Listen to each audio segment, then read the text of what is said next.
Eu quero compartilhar com vocês nessa manhã uma mensagem baseada em um texto que se encontra em Atos capítulo 9, versículos de 10 a 22. É um texto um pouco extenso, mas que vale a pena você acompanhar. Leia comigo ou acompanhe a leitura desse texto.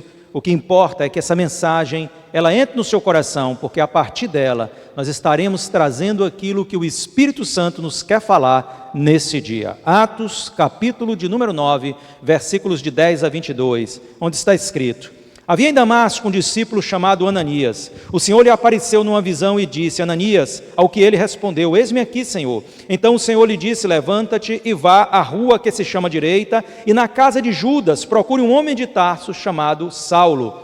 Ele está orando, e numa visão viu entrar um homem chamado Ananias e impor-lhe as mãos para que recuperasse a vista. Ananias, porém, respondeu: Senhor, de muitos tenho ouvido a respeito deste homem, quanto mal tem feito aos teus santos em Jerusalém. E aqui em Damasco, ele tem autorização dos principais sacerdotes para prender todos os que invocam o teu nome. Mas o Senhor disse a Ananias: Vá, porque este é para mim um instrumento escolhido para levar o meu nome diante dos gentios e reis, bem como diante dos filhos de Israel, pois eu mesmo vou mostrar a ele quanto deve sofrer pelo meu nome. Então Ananias foi, e entrando na casa, impôs as mãos sobre Saulo, dizendo: Saulo, irmão, o Senhor Jesus, que apareceu a você no caminho para cá, me enviou para que você volte a ver e fique cheio do Espírito Santo. Imediatamente caíram dos olhos de Saulo umas coisas parecidas com escamas, e ele voltou a ver. A seguir, levantou-se e foi batizado. E depois de comer, sentiu-se fortalecido.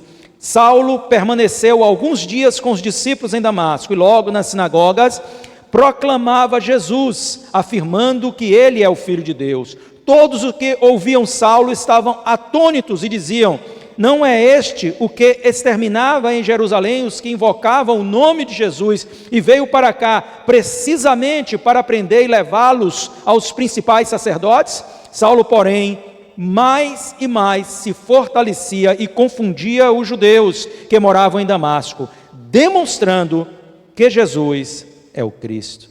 Uau! História, hein? Que texto maravilhoso!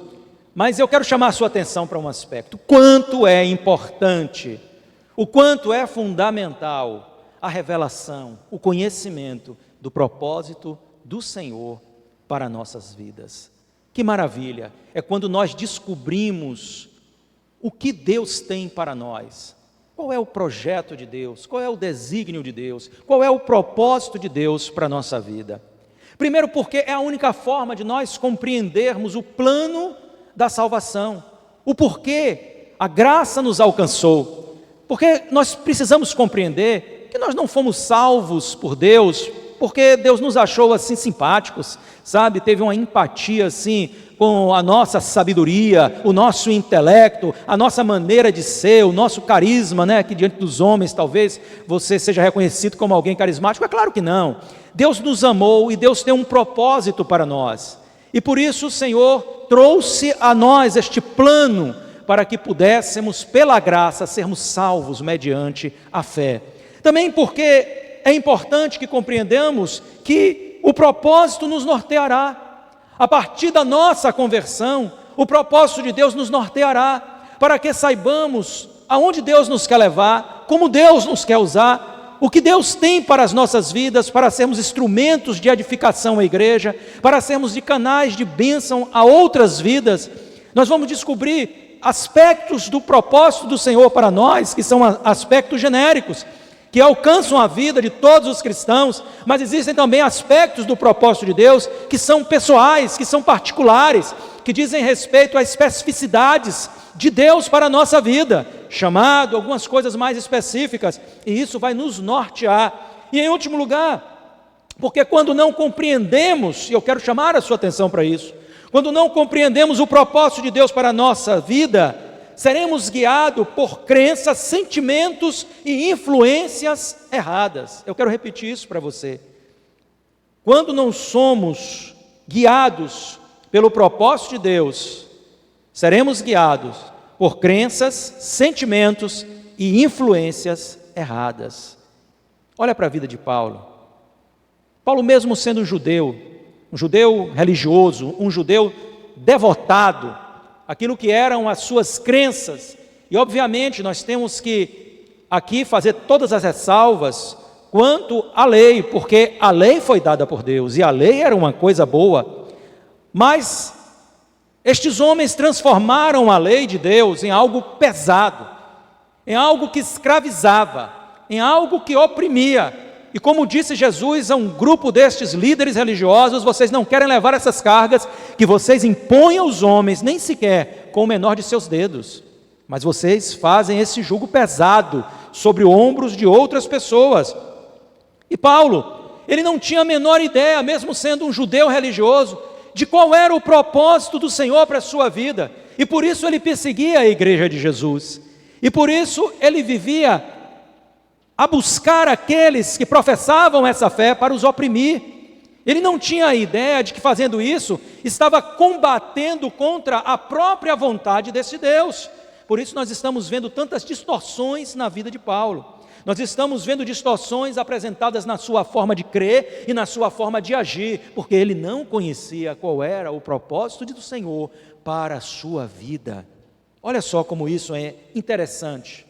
Quando nós não sabemos o que Deus quer para nós nos enveredamos por muitos caminhos de crença e muitos caminhos de ações, as quais nós podemos até achar que estamos fazendo alguma coisa agradável, alguma coisa relevante para Deus, mas que invariavelmente essas coisas vão trazer para nós grandes consequências, e consequências aqui do ponto de vista de consequências danosas, coisas ruins. Estamos plantando e vamos colher aquilo que não esperávamos colher, porque estamos pensando fazer alguma coisa em prol de Deus, mas não sabendo que isso não agrada o coração de Deus. É necessário que conheçamos o que Deus quer para as nossas vidas. A primeira coisa que nós identificamos no texto é que Paulo era guiado por crenças erradas acerca de Deus. Isso distorcia a sua religião, distorcia a sua visão espiritual, distorcia a sua forma de buscar, de adorar e de servir a Deus. Olha se não era assim, porque ele estava se opondo à vontade de Deus, enquanto pensava que agradava a Deus. E nós não podemos deixar de dizer que Paulo verdadeiramente ele se devotava àquilo que ele acreditava ser correto. Então ele era uma pessoa que buscava adorar a Deus, era uma pessoa que buscava estar contrito com Deus, era uma pessoa que buscava servir a Deus. Agora, pensando servir a Deus, ele se posicionava contra a igreja do Senhor. Veja que quando nós, irmãos, não conhecemos o propósito de Deus, podemos seguir um modelo de religião que na verdade se opõe ao próprio Deus. Podemos seguir um modelo de fé que não diz respeito àquilo que Deus quer para as nossas vidas. Então nós precisamos compreender e discernir o que Deus tem para nós. Quando Paulo ele vai a Damasco, isso foi pregado, você pode ver essa mensagem no nosso canal, foi postada no domingo passado. Então você pode conferir lá, onde Tiago está pregando sobre o encontro de Paulo com Cristo, e como esse encontro foi transformador. Mas também este encontro inusitado, este encontro ele trouxe, imprimiu marcas profundas em Paulo, e Paulo foi pego de surpresa naquele momento. Então nós podemos pensar que Paulo ele estava ali, naquele caminho, considerando, pensando o que ele iria fazer quando chegasse lá na cidade de Damasco, para impedir o avanço daquilo que ele considerava como uma seita, que ele considerava como uma ofensa a Deus. Ele vinha fazendo planos, com certeza, dizendo e pensando coisas, conversando ali com aquelas pessoas que o seguiam, que dava suporte à sua jornada, e de repente ele é visitado pelo Senhor, e ele começa a compreender de uma forma completamente diferente aquilo primeiro que ele fazia, mas também o que ele deveria fazer. Então olha, quando nós não compreendemos o propósito de Deus, a nossa religião pode estar completamente distorcida. Ele também era guiado por sentimentos avessos ao caráter de Deus. Quais eram os sentimentos que moviam o coração de Paulo? Nós entendemos que não era o amor que é derramado em nossos corações pelo Espírito Santo. Paulo não estava sendo movido por sentimentos virtuosos, como compaixão, como benignidade, como bondade, nada disso. Ele era movido por rancor, ele era movido por ira, ele era movido por medo. O rancor por aqueles que pregavam algo que confrontava a forma dele enxergar a Deus e a forma da sua religião acontecer. Então havia um rancor, porque eles, sendo judeus, eles pregam acerca dessa seita. E além do rancor, ele evoluiu para uma ira que o movia não só para castigar aqueles homens, mas ele estava disposto até a tirar a vida daqueles homens, se fosse necessário, se isso impedisse que aqueles homens continuassem a pregar acerca desse Jesus, ao qual ele até então não reconhecia como Deus, como o Messias que fora enviado em resgate do povo de Israel, mas não só do povo de Israel, mas de todo aquele que crê. Olha que maravilha! Então ele agora estava sendo movido por rancor, sentimentos completamente avessos ao sentimento do coração de Deus, por ira, por medo, o medo de ver a sua religião diminuída, diante do crescimento desta, que ele considerava ser uma seita, do cristianismo, não é? Porque quando nós, irmãos, nós temos a convicção de que o Senhor é quem respalda todas as coisas, nós tememos, nós estamos sempre amedrontados acerca daquilo que estamos fazendo. Então ele temia que o próprio Deus não seria capaz o suficiente de assegurar aquilo que era para Paulo, não é? A vontade de Deus, é claro, a vontade de Deus permanecerá. Nós sabemos disso, passarão os céus e a terra, mas a palavra de Deus vai permanecer. E aquele que faz a vontade de Deus também permanecerá. Mas os temores estavam no coração dele, ele não tinha convicção de que realmente, não é, o Senhor, ele era poderoso para manter tudo aquilo que ele havia plantado como regra, como doutrina e como lei para o seu povo. Ele não compreendia que o cristianismo, na verdade, era o plano de Deus que estava sendo manifestado ao mundo, e ele se opunha a isso. Então ele estava fora do propósito de Deus, mas considerava que a sua forma de buscar, de adorar e de servir a Deus era o que era correto, né? E ele era guiado por influências erradas. Aqui está um grande perigo. A forma de Paulo compreender o reino de Deus, interpretar a palavra do Senhor, estava comprometida por influências erradas, porque na verdade, querido, nós somos influenciados pelas pessoas que nos cercam. E quem cercava Paulo?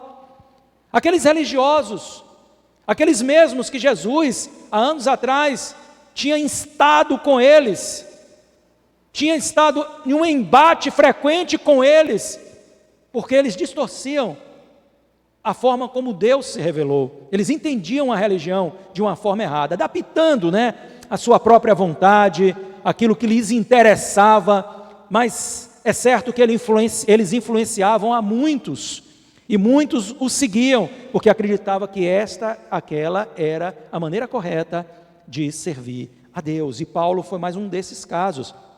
Paulo era sincero na sua devoção, mas ele tinha um modelo errado, um modelo religioso errado. Ele tinha uma forma de crer e de agir completamente fora da vontade do Senhor. Mas Jesus então o encontra no caminho de Damasco e o leva a ter uma experiência pessoal com ele. Jesus se manifesta a este, que até então era chamado Saulo, né, mais conhecido como Saulo de Tarso, mas nós sempre, né, colocamos aqui Paulo, porque assim o conhecemos, e se outrora ele foi conhecido de outra forma, não nos interessa. O que interessa para nós é este grande apóstolo chamado Paulo. Então Paulo foi confrontado com a realidade de que este a quem ele perseguia era o autor da vida, era o Redentor, era o Cristo que se manifestou, e ele não se deu conta disso. Na época do ministério terreno de Jesus, Paulo não estava e não conviveu com Cristo, com aqueles momentos ali nas terras de Judá. Paulo não estava ali, mas ele chega depois, e ele é influenciado a perseguir, né, a igreja. Havia uma influência ali daqueles religiosos, e ele então achou que estava fazendo algo grande, não é, em nome de Deus, perseguindo a igreja, mas ele encontra o próprio Deus e descobre que ele estava completamente errado. E isso resulta na quebra do paradigma, do modelo religioso que Paulo tinha. E esse modelo religioso pode ser um modelo autoimposto ou imposto por outros. E nós devemos estar atentos a isso, porque querendo de alguma forma agradar, buscar, conhecer a Deus, nós podemos nos impor um modelo de religião que está completamente fora da vontade de Deus. Quantas pessoas dizem, eu quero ser isso, e pensam assim estar agradando a Deus, ou eu quero servir a Deus dessa forma, e pensam assim estar agradando a Deus, e se impõem uma religião, uma série de regras, muitas vezes regras severas, mas que não alcançam o coração do Senhor e não agradam ao Senhor. Outros têm certos modelos religiosos por imposição, não conhecem o propósito de Deus para suas vidas e se permitem receber a imposição de um modelo religioso que alguém impõe a eles. Não, você tem que seguir nessa religião porque foi a religião de seus pais e você não pode se distanciar daquilo que já é para nós uma tradição. Olha que coisa, e você conhece histórias assim, e quem sabe, essa talvez seja até a tua própria história, você que nos ouve. Este seja a forma como você aprendeu a adorar a Deus, sendo imposta por alguém, e não é isso que Deus quer. O propósito de Deus implica em que você conheça a verdade acerca de Cristo, e que conhecendo o caminho você ande nele, e que a sua adoração seja algo espontâneo. Deus não procura qualquer tipo de adorador, Deus procura os verdadeiros adoradores, que o adorem em espírito e em verdade, e você, com certeza, é chamado para ser um deles, entenda isso. Nós vemos aqui duas coisas que contribuem para a quebra desse paradigma. A primeira delas é a revelação do real propósito de Deus para a vida de Paulo. Quando Jesus se manifesta a ele, não é contado aqui tudo o que Jesus disse a Paulo. Não é contado, né? Aqui existe, essa narrativa, ela apresenta apenas os aspectos prioritários daquilo que foi o testemunho do encontro de Paulo com Jesus, né? E como que ele foi assim, cercado por aquela luz e caiu, enfim. Mas aqui talvez Jesus tenha falado coisas a mais para ele, dito que existia algo muito além que ele não compreendia neste momento, mas que ele viria a compreender e a realizar para ele o Senhor. E Deus também, o Senhor também revela este propósito de vida a outros, como Ananias no texto que nós lemos. Ele vai dizer a Ananias que Paulo vai entender a grandeza do chamado dele e o quanto ele vai sofrer por causa deste chamado. Não que o sofrimento seja o propósito em si, o sofrimento seria resultado de um chamado extraordinário, porque muitos seriam os adversários desse chamado, muitos seriam os adversários deste propósito a ser desenrolado na vida de Paulo. Então, são especificidades do propósito de Deus. Querido, como isso é glorioso. E segundo, porque o compromisso pessoal, né, que veio com esta revelação, demonstra que este paradigma da velha religião ali que lhe era imposta foi quebrado. Este paradigma foi quebrado à medida em que nós vemos agora ele atuar em prol, com compromisso, acerca deste propósito que se revela a ele agora. O Senhor revelou a ele que ele seria um instrumento nas mãos do Senhor. O Senhor mostrou a ele que ele até sofreria muito por consequência desse chamado, dessa vocação, deste propósito. Mas ele não titubeou, ele não parou para fazer acertos, contas ou questionamentos. Ele se entregou ao propósito de Deus e imediatamente nós o vemos aqui, já pregando acerca de Jesus, já testemunhando do ocorrido na sua conversão, já asseverando que Jesus Cristo era o Senhor, era aquele que deveria ser enviado. No versículo 20 diz: e logo nas sinagogas proclamava Jesus, afirmando que ele é o Filho de Deus. Coisa maravilhosa, irmãos, é quando nós temos a convicção tão plena do que Deus quer para a nossa vida, que nada pode nos impedir de correr essa carreira que nos está proposta. Deus propõe uma carreira para nós, e nós precisamos nos desvencilhar dos embaraços, das amarras e das armadilhas que estão postas no caminho, para que possamos fluir naquilo que é proposto por Deus para o nosso viver. Deus tem um propósito, Deus tem planos para você, É tempo de você abrir o seu coração, é tempo de você permitir que a vontade de Deus esteja realmente reinando sobre sua vontade. Então é tempo de você colocar Deus, sabe, no trono do seu coração. Ele com certeza talvez já seja o seu Senhor, Ele pode você ter convicção de que Ele é o seu Salvador, mas será que isto tem se traduzido na realidade do seu dia a dia, e você tem permitido que Ele comande a sua vida, ou que o propósito dEle seja aquilo de mais relevante para você? São coisas como essa, que verdadeiramente determinam se Ele tem sido o teu Senhor ou não. Ou não. É tempo de você parar e pensar nisso, porque essa mensagem está chegando ao seu coração, e é o Espírito que está falando com você. É tempo de despertamento, é tempo de o Senhor agora está arregimentando a todos. Você que se colocou num canto, que está fugindo, quem sabe, daquilo que Deus tem para a sua vida, é tempo de você se achegar, é um tempo de você se permitir viver um momento de Deus, em que Ele te redirecione, em que Ele te realinhe com aquilo que é o seu propósito para a tua vida. E você vai entender como é maior, como é mais glorioso, infinitamente mais glorioso, o propósito de Deus para você do que o seu próprio propósito, ou o propósito de outras pessoas para a sua vida. Alinhe-se. E agora nós estamos aqui, já começando a ver um novo Paulo, um novo homem, né?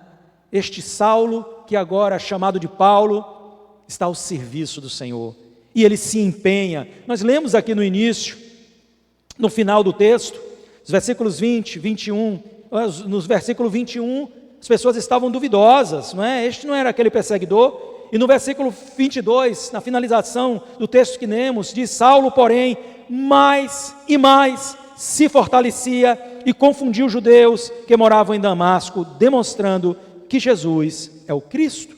Então aqueles judeus estavam dizendo: não é possível, este homem veio para cá para perseguir aqueles que são da seita do Nazareno. Assim eram chamados também aqueles que serviam ao Senhor, né? Então agora ele está dizendo que este Jesus, a quem ele perseguiu os seus seguidores, é realmente o Cristo, é realmente o Filho de Deus. E ele se fortalecia, e ele se esforçava para convencer essas pessoas de que esta era a mensagem verdadeira, e que eles precisavam também quebrar os paradigmas da antiga religião para abraçar o novo de Deus na sua vida. Talvez você faça parte de um contexto religioso em que você pense estar agradando, servindo a Deus da forma como Deus quer, mas talvez você esteja lutando contra a vontade de Deus assim fazendo. Então, o seu desafio agora é permitir que o Espírito te esclareça isso e que haja uma quebra de paradigma, para que você se torne aquilo que Deus quer tornar você. E nós encontramos agora um Saulo já mudado, não só no seu nome para Paulo, mas um homem que já não é o mesmo, já não é movido pelos mesmos sentimentos, já não é movido pelas certezas que ele tinha acerca de Deus, mas que não correspondiam com a verdade a respeito deste mesmo Deus. E agora ele já é um homem diferente, e nós encontramos alguns aspectos de diferença na vida dele. O primeiro dele é que nós vemos um Paulo livre das amarras do que é falso, livre de crenças, de sentimentos e de influências erradas, porque o propósito de Deus nos norteia, e nós não vamos ser movidos agora por sentimentos, influências e crenças erradas. Nós vamos ser movidos por aquilo que é o verdadeiro, pela verdade que vem de Deus. Nós vamos conhecer a verdade, e isso nos libertará, irmão. Isso nos libertará, meu caro ouvinte. É necessário que você compreenda que a verdade que vem de Deus e a verdade acerca de Deus, ela é transformadora, ela é libertadora, ela rompe com grilhões do passado, mesmo com estes grilhões religiosos como existiam na vida de Paulo. Quando somos alcançados pela graça, a graça não só nos revela a nossa nova condição em Cristo, mas todo o propósito de Cristo para o nosso viver. Ele está livre das amarras do que é falso. Ele agora não estava mais sobre as amarras de uma religião que, dizendo e asseverando que buscava, adorava e servia a Deus, lutava contra este próprio Deus. Ele está agora livre das amarras de sentimentos de ódio, de rancor, de raiva, de inveja, de medo. Olha, tudo isso foi lançado de sobre si como um fardo pesado que é tirado dos seus ombros. Ele estava livre dessas influências, dessas pessoas que não conheciam a Deus, mas se autodenominavam detentores do conhecimento acerca de Deus. E Jesus já havia alertado aquelas multidões acerca da falsidade, da hipocrisia desses homens ditos religiosos. E Jesus chamava eles para uma experiência real com o Pai. Bendito seja o nome do Senhor. E ele também estava livre da necessidade da aprovação coletiva, e eu digo até da aprovação pessoal, porque às vezes, quando não conhecemos o que Deus quer de nós, nós precisamos sentir a aprovação de nós mesmos e a aprovação do povo, para então dizermos, com certeza, se o povo nos aprova, com certeza, se eu estou achando que eu estou, bombando, isso significa dizer que Deus também me aprova. Se eu me aprovo, se o povo me aprova, Deus também me aprova. Não. Essa aprovação que temos de nós mesmos, e até a aprovação que o povo tem de nós, nem sempre corresponde ao que Deus pensa acerca de nós. Nem sempre. Você quer um exemplo disso? A igreja de Laodiceia. A igreja de Laodiceia, ela pensava de si mesma que ela, era tudo de bom nesta terra. Eu sou rico, eu sou abastado, eu tenho tudo, não tenho falta de nada, nós temos tudo aqui que nós precisamos, então nós somos a igreja. Claro, outras existem, mas nós somos a igreja. E o Senhor vê a eles e diz: vocês são pobres, cegos, miseráveis, estão nus, e vocês não entendem isso? Vocês não enxergam esta realidade? Isso é que o Senhor usa para confrontá-los. Que palavra dura, hein? Então, isso não é um indicativo, a aceitação das pessoas, nem a aceitação, às vezes até pessoal, é um indicativo da aceitação de Deus.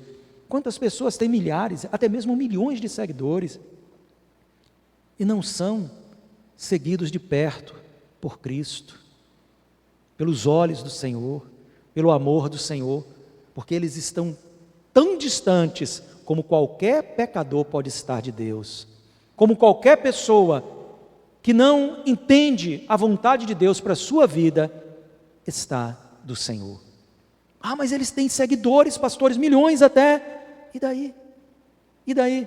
O reino de Deus não é feito de seguidores, o reino de Deus é feito de discípulos, discípulos de Jesus. É isso que o Senhor procura. Então ele começa a viver de forma frutífera. E eu quero encerrar falando isso contigo. De forma frutífera e importante para o reino de Deus. O quanto você tem sido frutífero. E o quanto você tem sido relevante. Você é relevante por ser um filho de Deus. Deus te ama, mas agora eu quero te chamar à responsabilidade e te fazer olhar por uma janela que às vezes você tem mantido fechada.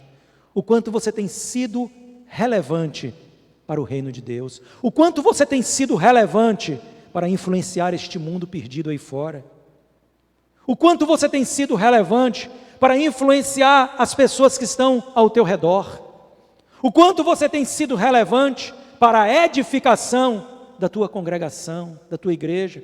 Primeiro, trazendo pedras espirituais para sobrepô-las nesse edifício, nessa construção aonde o Espírito Santo habita, alcançando vidas, ganhando-as para Jesus e trazendo-as ao convívio da igreja. Depois, permitindo que Deus te use através de talentos e dons, e assim ajudando a edificar a igreja do nosso Senhor e Salvador Jesus Cristo, compondo, somando, sendo parte, integrando, mas também cooperando com o corpo do Senhor. O quanto você tem sido importante para o reino? Será que você para e pensa, olha, eu acho que, apesar do amor dos irmãos, mas no sentido da obra do Senhor, no sentido daquilo que devemos fazer, a igreja não sentiria falta nenhuma de mim. Eu não sou um cooperador, eu não ajudo, eu não estou envolvido nos projetos, eu não me envolvo com um projeto maior de alcançar vidas, de ganhar vidas para Cristo. Eu não me envolvo com os ministérios da igreja, com as redes. Eu não me envolvo. Eu não sou um ajudador, não tenho liberalidade no meu coração para dizimar, para ofertar, nada disso. Então, às vezes, você se sente insignificante, porque talvez você não fizesse falta no que diz respeito, que fique bem claro isso, no que diz respeito à obra do Senhor, porque você é uma pessoa estéril nisso, você é uma pessoa que não acrescenta nada em relação a este aspecto da igreja.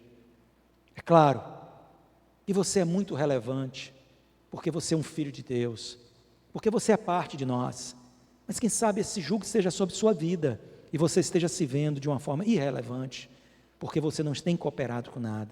Mas eu quero que esta palavra fique no seu coração, quando o propósito de Deus é discernido por você, e você então decide viver por este propósito, você não será nunca mais alguém frutífera, ou alguém que não faz parte daquilo que é o resultado do que está se angariando através da obra do Senhor. Não, você vai fazer parte de tudo o que acontecer na igreja do Senhor.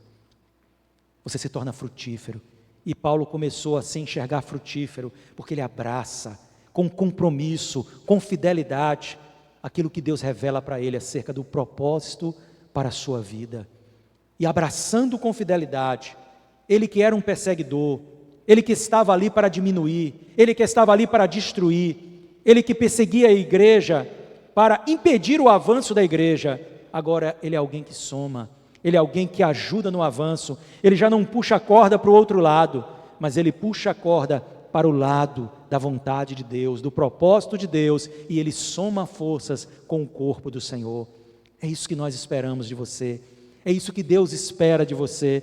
Alinhe-se ao propósito do Senhor, comprometa-se com o propósito do Senhor, e a sua vida vai ser revolucionada. Eu creio nesta verdade, e que o Senhor te esclareça sobre todas estas coisas. Seja um Paulo, não nas especificidades do ministério de Paulo, mas nas atitudes de Paulo, no comprometimento de Paulo, na fidelidade de Paulo, porque, como está escrito, aquilo que se espera dos dispenseiros é que eles sejam encontrados fiéis. Seja fiel até o fim. Que Deus abençoe a sua vida, em nome de Jesus. Amém.